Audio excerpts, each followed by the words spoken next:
So now we get to do some real nice, fun and comfy stuff. We get to move into the interior. And the interior on this truck is absolutely phenomenal from TMI. Between the seats, the dash, the door panels, all the stuff, it just comes together real nice. Everything looks beautiful. So we gotta get the old stuff out first. And then we'll probably throw some Dakota Digital gauges in there, maybe a little vintage air, and then top it off with some retro sound radio.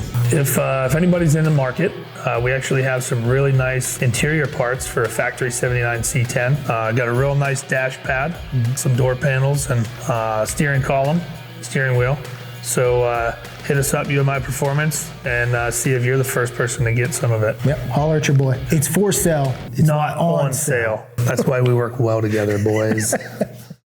We know that we're gonna do some vintage air in this truck, so we're gonna get rid of the old air conditioning unit and get that big boat anchor out from behind the dash and get everything cleaned up underneath, because we got wiring to go in, speakers to go in, Dakota Digital go in. We're gonna end up putting some of that stuff in, taking it back out, making sure everything fits right before we do the final install.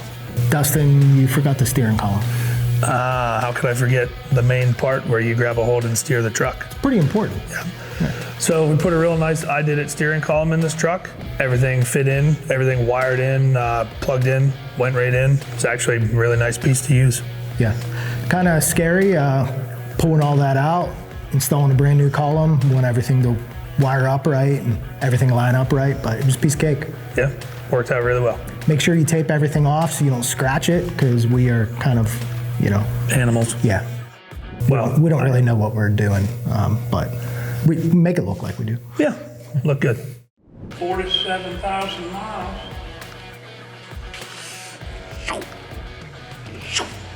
So we teamed up again with Dakota Digital, running a HDX setup in this truck.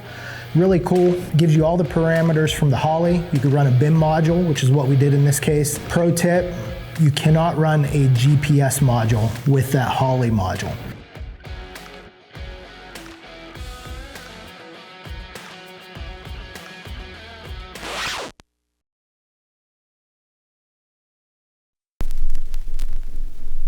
Sit it on the table and talk till it tell four. Read some old letters right up to the breakdown. Yeah, I've been sitting alone, figured up now. I think I put the wrong screws in the frickin' dash today. Dump them all out before I throw them all away. Nothing like singing a little Randy Travis while you're working,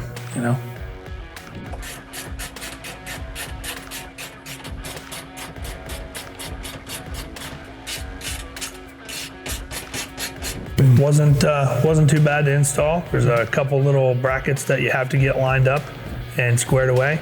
So it was in and out a few different times, but as far as the wiring goes, it's plug and play. There's like 3 wires on this thing. He wouldn't know anything about the wiring. So the picture said so. Yeah, it's a little more complicated than that, but really easy. Has a central box. We located that up under the dash. You're gonna run all your turn signal wires. You're gonna run your sending unit wiring, some odds and ends, feeds depending on what gauges you want to work that might not be picked up by the Holley, but all in all, really easy to wire and use. Door panels. TMI. My buddy is a DJ. Do you know what his son's name is? What is it? Eric.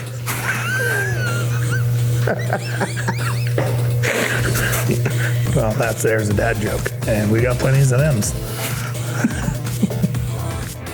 So now we're installing the TMI interior door panels, critical part. So door panel, very easy to hang, but critical you get the tabbies installed in the right location. There's 3 on each bottom, comes with a template. I actually didn't use the template and I used witness marks to actually put grease on the back of there and then show me where I wanted to drill it. Worked great. You gotta be just super careful with the tabbies. Ask me how I know, but it's in there and it's perfect now. Perfect.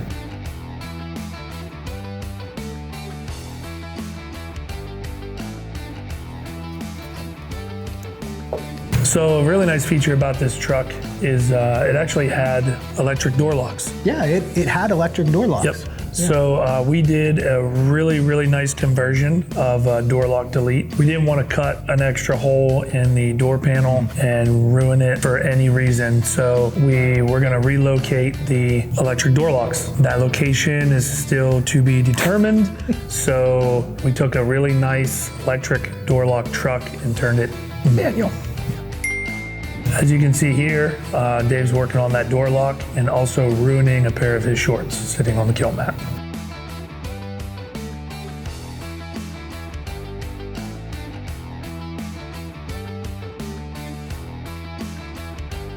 Pro tip here, any chance I get, I put grease on the back of something if I need to figure out where it needs to go. Rather than measuring, I don't know how to work a tape measure very well either. So put a little grease on the back of that little trim panel, dropped it on there, gave me my locations I need to drill that door panel, mint. So I'm busy over under the truck. Dave's taking his fancy DeWalt drill by himself and popping holes in this $1,000 door panel and holding it with his leg with a hope and a dream that it's not going to move and kick out and ruin the door panel. Professional. That's pretty good. Pretty professional. Just a little, Needs a little wipe off, but yeah. little wipe off. You got it? I think that will work. Yeah, you're crushing this. Let go. So basically what's happening is we're trying to install this door panel and Dave is slicing my finger off with the opener handle where my finger was in there, and basically it cut it off and you didn't care at all. Another pro tip, just do it yourself because it's easier. And the guy will be there like just crying in your ear the whole time. You could hear it. So, you know, take that for what it is. My fingers hurt. The front's wood. I got it. It's crushing me. So push it out.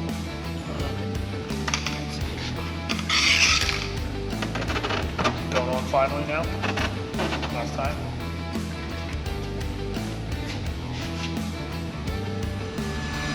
So we got with Mike over at Slosh Tubs. He did our inner fenders, some other panels up front, awesome stuff. He also does custom speaker boxes. So told him exactly what we wanted, what components we wanted to run, what we were running with retro sound, and he fixed us up with a box that just fits in there like a glove. Sure does. Yeah. Thanks again for TMI, who sent a bunch of extra material over that matches our seats. Yep. And me and Dave kind of tackled it together. We got the old Harbor Freight spray gun with some glue and glued everything down and rolled it all on. And honestly, for first time doing it, it wasn't too bad. Just make sure we made enough like relief cuts for everything to kind of roll into place. Yeah, overall, I'm happy with what we did, and you know, everyone can always use improvement, but yeah, I'd say we did all right. Really, interior work is an art. Those guys that really know how to do it, they're worth every penny. We did what I thought was a pretty decent job and really fits the bill and worked out well. Yeah, we are not worth every penny. Yeah. We're free, so we're still worth every penny paid. That's true. Yeah.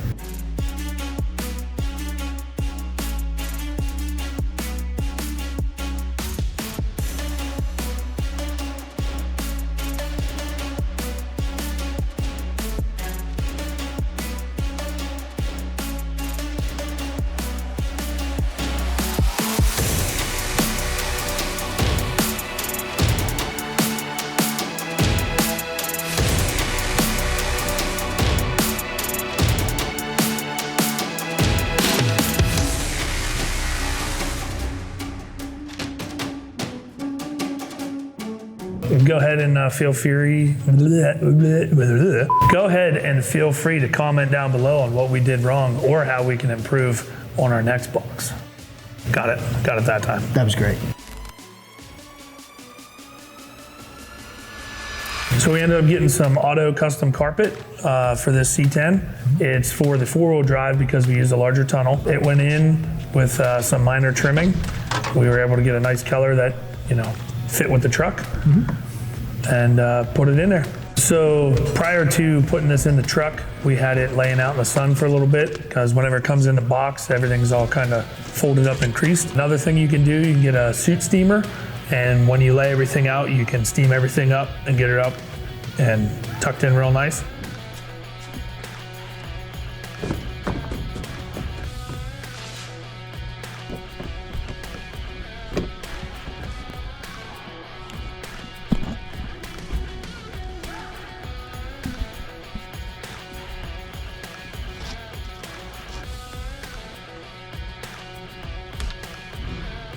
Also, whenever you're getting ready to bolt your seats in, one of the pro tips that I found helped was you take a punch and a pick. If you have a buddy, you can have him, Dave, my buddy, go in from the underside with a pick through like the seatbelt hole, and that gives you a reference on where the hole is underneath the carpet. And then we just took a pair of vice grips and a punch and heated the punch up, and then basically melted the carpet down through. And that way, whenever you put your bolts in and everything like that, the fibers of the carpet don't wrap around and pull the carpet apart. So just kind of a pro tip there. Seemed to work really well. I've done it before in my personal car, so hopefully that helps.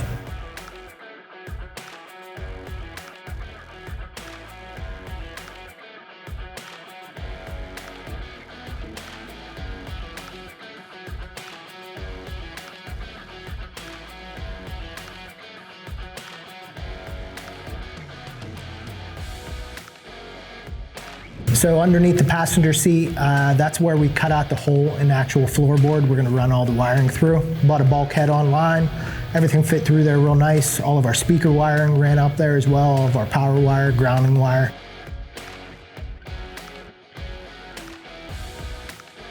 Obviously, me and Dave have this subwoofer box all wrapped up with the interior leather, and you can see right here how real nice it slides back in and just kind of plops into place and doesn't move. Yeah, fits like a glove. Once again, we got that from Slosh Tubs. They do an awesome job. They'll make you whatever you want. Really cool people to deal with and great for the C10 community. Thanks, Mike.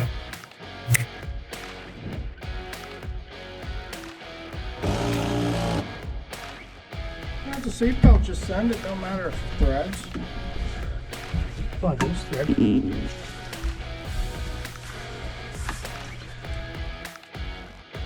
So now we got most of the interior buttoned up. We're gonna have something comfortable to sit on now. So we're gonna install these seats. Check those out, they are badass.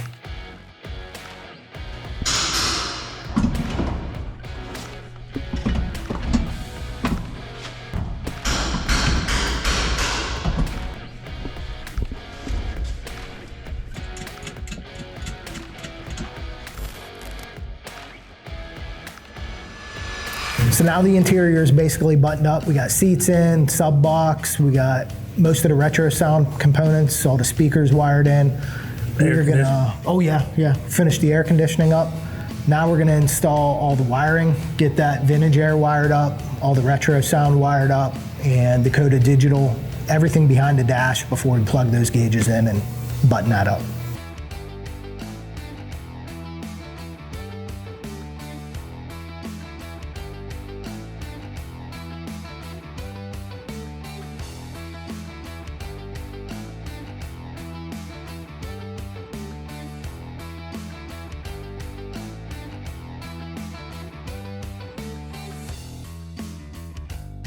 Yet another pro tip. You're gonna wrap some tape around the wire and connect that up to a piece of TIG wire. Run that up through the carpet.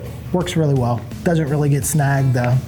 Curve the end over so you don't get stuck anywhere. Does the job. Yeah, nice rigid piece of wire to run under the carpet.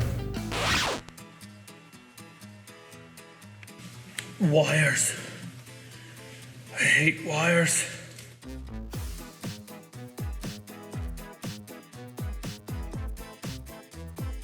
I have no idea what I'm looking at.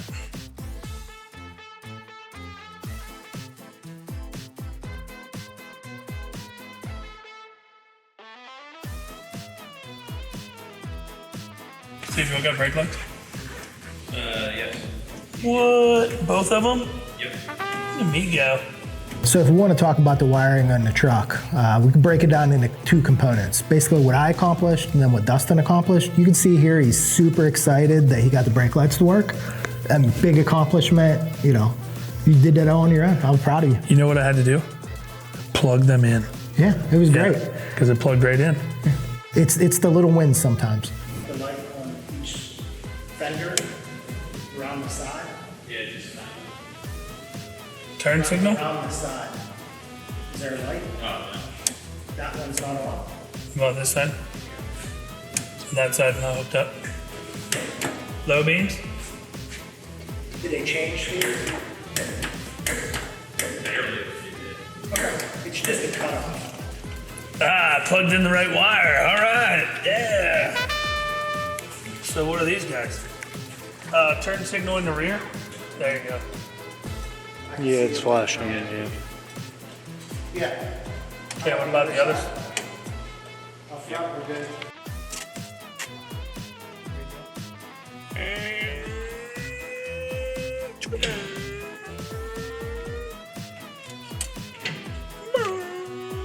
So we ended up getting an off-the-shelf low-car shifter for the truck.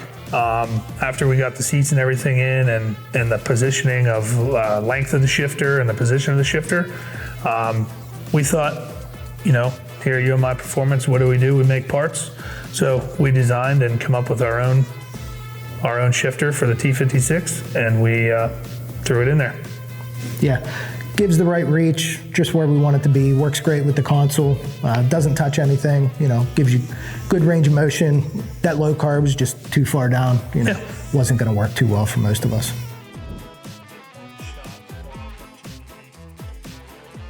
You say you're going to the fuse box? Just anywhere-ish? Yeah. So you'll see under there, there's one on the left-hand side, I think it's at the bottom. Ignition. It says ignition, where you could just plug a spade. So you probably hear here I mentioned to Dustin about a ignition source wire on the factory fuse box. There's actually a spade on there. Works perfect for your trigger wire for a lot of your components like the ABS, temperature sensor up front, everything that we need a trigger to. I ran that one wire all the way up there to that bus bar and comes in clutch. Looks factory and is, you know, put there for a reason, so we used it. Yep, got it. We're in.